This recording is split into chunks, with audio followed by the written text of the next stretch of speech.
În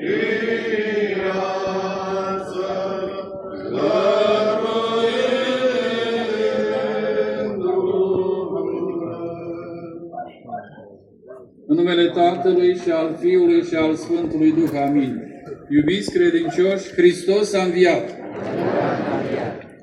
În această noapte binecuvântată de Paști, Sfintele locașuri de rugăciune de aici și de pretutindeni în întreaga lume sunt împodobite prin prezența atât de numeroasă a celor care vor să se împărtășească de bucuria și lumina învierii.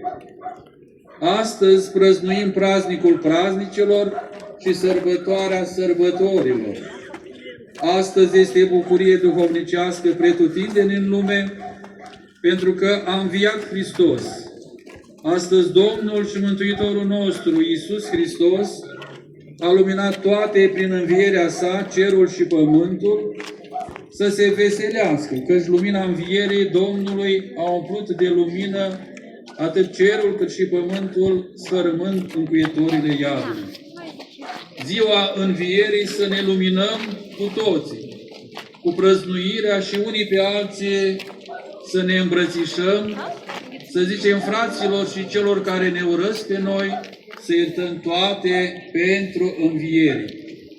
Fie ca bunul Dumnezeu să vă dăruiască sănătate și bucurie duhovnicească alături de cei dragi, acum și pururea și în vecii vecilor. Amin. Sănătate să vă dea Dumnezeu.